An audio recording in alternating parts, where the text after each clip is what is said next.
Queda de avião no interior de São Paulo mata 62 pessoas. E você vai ver também. Acidente aéreo em Vinhedo é o quinto com mais mortes no Brasil. Na hora que eu vi o barulho do avião caindo, eu olhei pela janela de casa e no momento que ele caiu. Do jeito que ele caiu, eu já saí correndo de casa, assim, eu apavorado, sem saber o que fazer, muito nervoso, eu pulei o muro.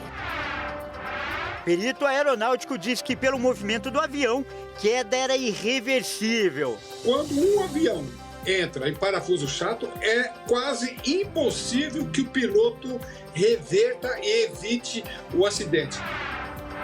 Alisson Santos ganha medalha de bronze nos 400 metros com barreira.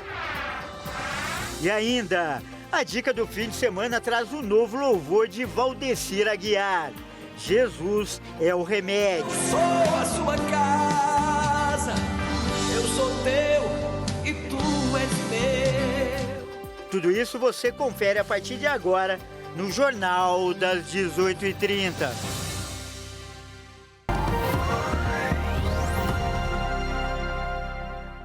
Olá, seja muito bem-vindo. Nós estamos ao vivo, são 18 horas e 33 minutos pelo horário de Brasília. Eu sou o Kleber Werneck e a partir de agora você acompanha comigo as notícias do Brasil e do mundo desta sexta-feira. E a gente começa com uma notícia triste. A Prefeitura de Vinhedo, no interior de São Paulo, informou que não há sobreviventes na queda do avião bimotor da Voo PES. Nesta tarde, a aeronave turbo-hélice saiu de Cascavel, no Paraná, com destino a Guarulhos, em São Paulo. 62 pessoas estavam a bordo. De acordo com a Voipaz Linhas Aéreas Antiga Passaredo, que é a companhia aérea dona da aeronave, as vítimas estavam em um avião turbo-hélice de passageiros, modelo ATR-72. A aeronave transportava 58 passageiros e 4 tripulantes a bordo e caiu no condomínio Recanto Florido. A Superintendência da Polícia Técnico-Científica, a Polícia Civil e Militar foram mobilizadas para o resgate das vítimas. Equipes do Instituto Médico Legal e os responsáveis pelo recolhimento de corpos também trabalham no local do acidente. Segundo o secretário de Segurança de Vinhedo, Osmir Cruz, a aeronave caiu próximo de uma residência, com moradores dentro, mas nenhuma pessoa em solo ficou ferida. A Agência Nacional de Aviação Civil lamentou o ocorrido e disse que vai monitorar a prestação de atendimento às vítimas e seus familiares pela empresa, bem como adotando as providências necessárias para a averiguação da situação da aeronave e dos tripulantes. A Força Aérea Brasileira informou que investigadores do 4º Serviço Regional de Investigação e Prevenção de Acidentes Aeronáuticos, a CERIPA-4, órgão regional do CENIPA, localizados em São Paulo, já estão a caminho para realizar a ação inicial da ocorrência. E a Voipaz informou, que já acionou todos os meios para apoiar os envolvidos. A companhia, inclusive, está prestando informações pelo telefone 0800 94 197 12 a todos os passageiros, familiares e também colaboradores. Olha só, mais cedo eu conversei com o perito aeronáutico Daniel Calazans. Ele falou sobre a queda do avião na cidade de Vinhedo. E olha só, ele falou, inclusive, que pelo movimento que é possível ver no vídeo aí, a queda da aeronave era impossível de ser revertida. Acompanhe. Quando o avião sofre um acidente e perde a sustentação, ele cai de nariz para baixo e asa inclinada, que nós chamamos de parafuso. Este avião caiu de parafuso chato. As asas, elas estavam paralelas aos solos. Quando um avião entra em parafuso chato, é quase impossível que o piloto reverta e evite o acidente. Agora, descobrir por que o avião entrou em parafuso chato, uma manobra irreversível, é a questão. É uma coisa interessante que as autoridades aeronáuticas vão ter que descobrir por que a aeronave perdeu a sustentação e não conseguiu voo planado. Se o piloto tivesse conseguido fazer um pouso planado, iria amenizar as consequências do acidente. E o presidente Lula dedicou 1 minuto de silêncio em respeito às vítimas da tragédia. Ele estava em um evento em Santa Catarina quando foi informado sobre o acidente. O presidente Lula lamentou a queda de um avião com 62 pessoas a bordo nesta sexta-feira em Vinhedo, no interior do estado de São Paulo. Embora ainda não haja balanço oficial, o líder petista afirmou durante cerimônia oficial em Itajaí, em Santa Catarina, que parece que todos os passageiros morreram. Lula pediu em seguida 1 minuto de silêncio pelas vítimas da tragédia. A aeronave pertencia à companhia aérea Voo e Pass. Eu queria pedir 1 minuto de silêncio para as vítimas. Olha, e ainda sobre a queda do avião em Vinhedo, o aeroporto de Cascavel informou, de onde o voo partiu, informou que 10 pessoas acabaram perdendo a conexão e não conseguiram embarcar. Vamos conferir essa história. Logo após o acidente, o movimento foi grande no aeroporto de Cascavel, no Paraná. Parentes e amigos das vítimas foram ao local em busca de informações. E a administração do aeroporto afirmou que a tragédia poderia ter sido ainda pior. Isso porque um grupo de 10 pessoas perdeu o horário do voo de conexão e acabaram ficando no aeroporto. Inicialmente, os passageiros ficaram revoltados e até brigaram com os funcionários da companhia aérea. A aeronave levantou o voo exatamente às 11 horas e 58 minutos. Depois da notícia do acidente, que matou todos que estavam a bordo, os mesmos passageiros que ficaram se mostraram atônitos com a situação. A maioria disse que perder o avião foi um grande livramento. A direção do aeroporto ainda informou que iniciou uma operação padrão para atender os familiares das vítimas. E o acidente aéreo que a gente já viu aí e disse também que aconteceu em Vinhedo, no município, que é município de São Paulo, deixou 62 mortos e já é considerado o 5º maior da aviação comercial do país. O avião que caiu no interior de São Paulo era de médio porte e tinha realizado 13 voos nas últimas 48 horas. Entre os principais destinos estavam São José do Rio Preto, Caxias do Sul e Ribeirão Preto. O voo que terminou em acidente era o 4º de hoje e todos com destino ao aeroporto de Guarulhos, em São Paulo. O avião decolou da cidade paranaense com destino à capital paulista, mas caiu no bairro Capela, na região de Vinhedo, a 1 hora e 28 minutos da tarde. Segundo informações da Agência Nacional de Aviação Civil, o avião era um ATR 72-500, fabricado em 2010 e tinha 73 assentos. A situação da aeronave, que estabelece se o veículo tem capacidade de voar de forma segura, era classificado como normal. O acidente já é considerado o 5º mais fatal em solo brasileiro. O impacto da aeronave no chão foi tão forte que acabou deixando completamente o avião destruído e todos mortos. Um dos moradores da cidade destacou que, ao ouvir o barulho, foi correndo ver o que aconteceu. Na hora que eu ouvi o barulho do avião caindo, eu olhei pela janela de casa e vi no momento que ele caiu. Do jeito que ele caiu, eu já saí correndo de casa e fui ver onde que ele caiu. Eu vi que ele tinha caído na casa de um casal de senhores, que é bem conhecido aqui na Capela.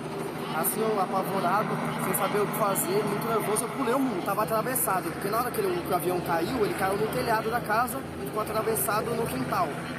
E a minha intenção não foi ver o avião, não foi nada. A minha intenção já foi tirar os senhorzinhos da dentro de casa, só que eles não queriam sair por causa dos animais deles. E ainda falando de aviação, o governo federal autorizou, a partir de hoje, a venda de passagens aéreas para o Aeroporto Internacional Salgado Filho, em Porto Alegre. A estrutura do local estava fechada por causa das enchentes no estado gaúcho. O local volta a receber voos comerciais a partir de outubro. De acordo com o comunicado do governo federal, a retomada vai se dar de forma gradual, com 128 voos diários, entre pousos e decolagens, que serão operados das 8 da manhã às 10 da noite. Antes do fechamento temporário, em decorrência das enchentes que devastaram o estado, o aeroporto recebia voos de 6 diferentes empresas. As chuvas, que devastaram o Rio Grande do Sul no primeiro semestre do ano, deixaram a pista do aeroporto submersa por 23 dias. Agora, a capacidade do terminal de receber aeronaves foi retomada. assim como obras necessárias para o funcionamento das operações. Além da pista de pouso e decolagem, pistas de táxi e pátio de aeronaves estão incluídos no processo de reabilitação do aeroporto. A primeira fase, de limpeza e avaliação de danos, já foi concluída. Na fase 2, prevista para encerrar em outubro, será feita a recuperação das áreas necessárias para a retomada da operação de pouso e decolagem afetadas. São 1.300 metros de extensão da pista de pouso e decolagem e 20.000 metros quadrados do pátio onde as aeronaves ficam estacionadas. Já a fase 3 das obras de recuperação terá início em outubro nas áreas em que não houver movimentação de aeronaves. Dessa forma, a operação de pousos e decolagens não vai sofrer interferência. Segundo a concessionária que administra, a previsão é de que a estrutura possa operar em 100% de sua capacidade a partir de 16 de dezembro. Eu mudo de assunto agora para falar que a Polícia Civil do Rio de Janeiro está realizando uma grande campanha para a devolução de celulares que foram roubados ou então furtados. Mais de 500 aparelhos já foram entregues aos seus donos. Quem vai contar os detalhes é o repórter Anderson Nascimento. A Polícia Civil promoveu a entrega de cerca de 500 celulares que foram recuperados nas investigações conduzidas pelas delegacias do Rio de Janeiro.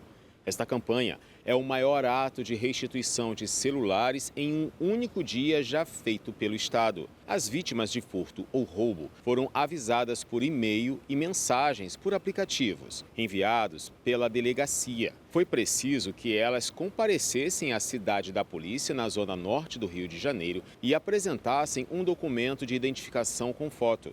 Somente no mês de julho foram furtados ou roubados 500 aparelhos na capital fluminense e eles estão sendo devolvidos aos verdadeiros donos. A polícia rastreou esses celulares através da inteligência policial e da tecnologia. Os que estavam sendo utilizados por outras pessoas de forma irregular foram recolhidos e os portadores podem responder por receptação. Quem foi assaltado e não recebeu nenhuma mensagem pode ir pessoalmente à delegacia da área onde ocorreu o crime para saber se o aparelho foi recuperado. É extremamente necessário que as vítimas, ao serem roubadas ou furtadas, se dirijam até a delegacia para registrar o crime e fornecer o e-mail do aparelho. A campanha ocorrerá novamente em caso de novas apreensões de celulares. E veja a seguir, Alisson Santos ganha a medalha de bronze nos 400 metros com barreira. E ainda, a dica do fim de semana traz um novo louvor de Valdecir Aguiar. Jesus é o remédio. Nós voltamos já.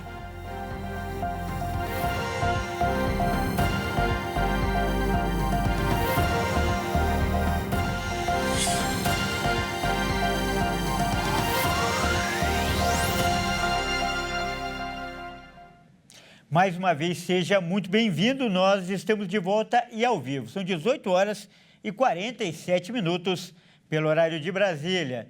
E agora é hora de falar dos Jogos de Paris, no nosso Momento Olímpico.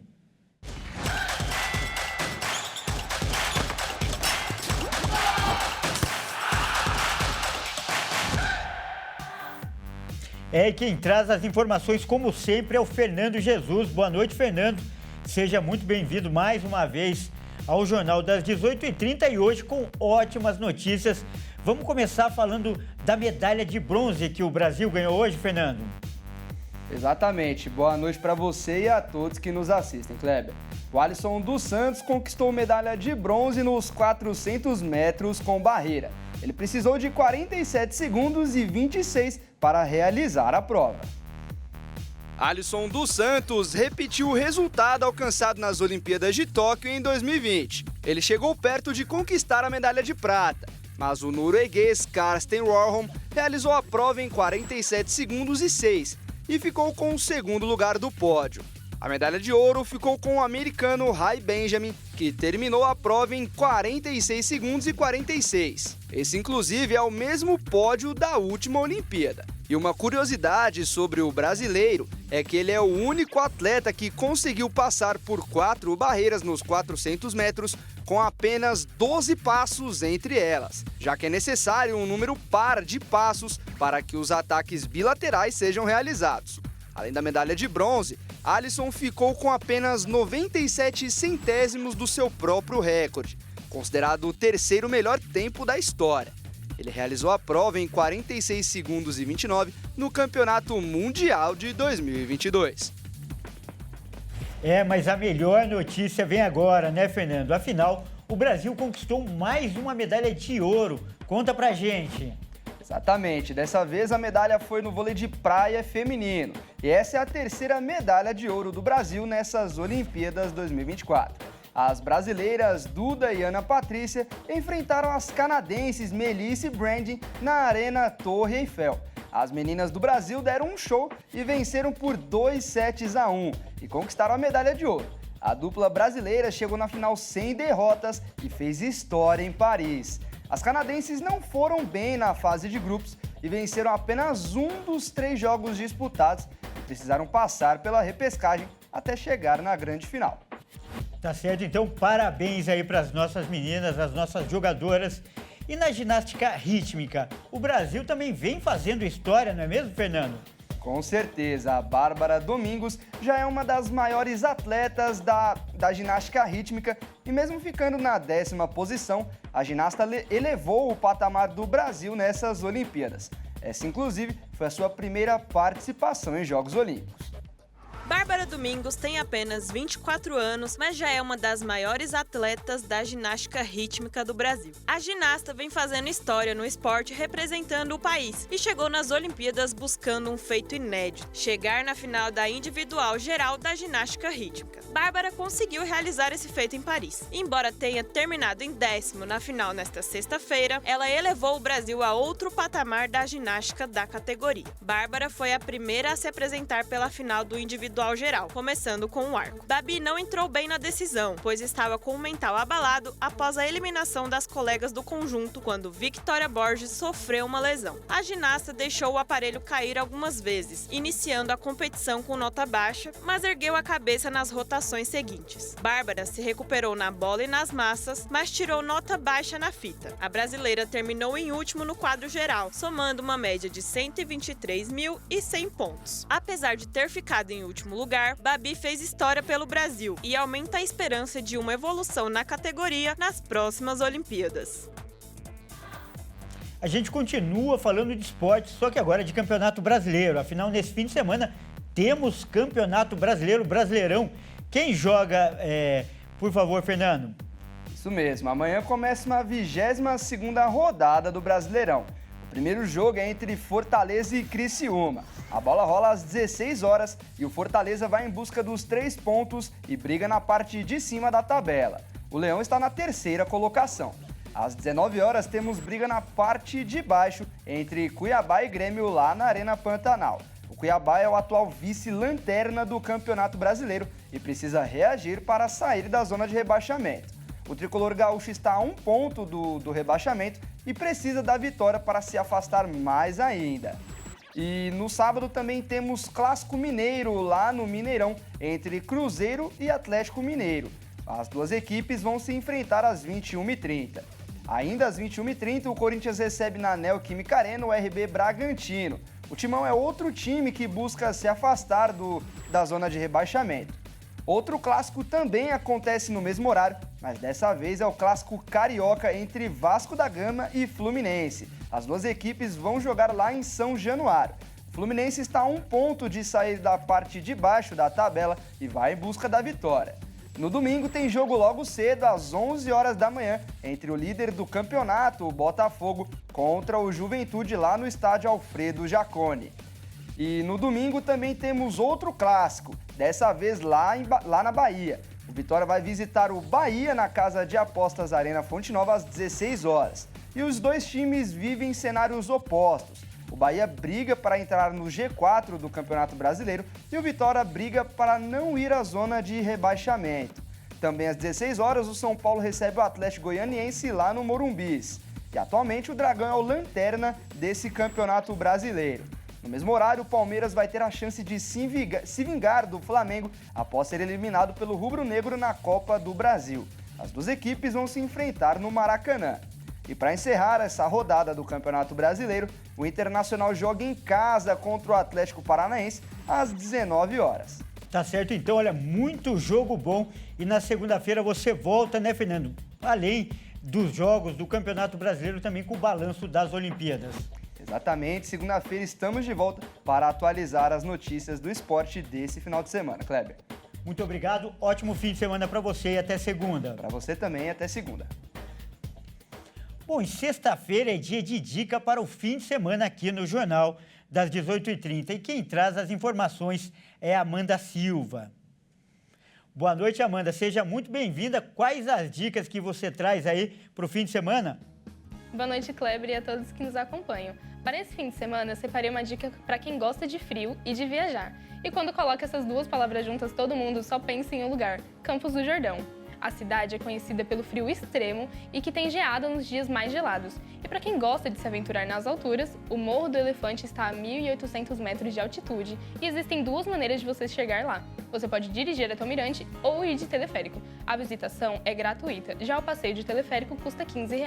E pensando mais alto ainda, mais precisamente a 2.030 metros de altitude, o Pico do Itapeva tem uma vista privilegiada da Serra da Mantiqueira. Eu já fui lá e garanto que a vista é sensacional. E de lá é possível avistar mais de 10 cidades do Vale do Paraíba, como Tremembé, Taubaté e Caçapava. E é claro que depois de um dia cheio desses, a fome aperta. Então nada melhor do que uma pausa para comer e aproveitar os restaurantes. E a melhor parte da viagem, que são as fábricas de chocolate. E agora, nós vamos conferir mais um lançamento da Graça Music. Valdecir Aguiar lançou hoje sua nova canção Jesus é o Remédio, ressaltando a cura através do remédio mais poderoso de todos, Jesus Cristo. Jesus Cristo é o médico e o remédio que o mundo precisa. De manhã, à tarde e à noite, todo dia. Olá, queridos, tudo bem com vocês? Estou passando aqui para falar da minha nova música. Jesus Cristo é o remédio. Seja abençoado. Ele é o remédio, é o antídoto. Ele é a dose perfeita. É o que o mundo precisa. Porque com esse remédio, Jesus Cristo, tudo dá certo. Eu sou a sua casa, eu sou teu e tu és meu. Fica aqui, Jesus. A casa é sua. É tua. Limpa, cuida, ornamenta. Eu sou teu e tu és meu. E olha que legal, o Valdeci é conhecido por suas letras marcantes e de fé e esperança. E essa música é baseada no versículo Lucas 18:27, que diz: Jesus respondeu, o que é impossível para os homens é possível para Deus. E é com essa linda mensagem que eu me despeço, mas na semana que vem eu volto com mais dicas. Boa noite e ótimo fim de semana a todos. Muito obrigado, Amanda. Ótima noite, um ótimo fim de semana para você e parabéns aí pela bela mensagem.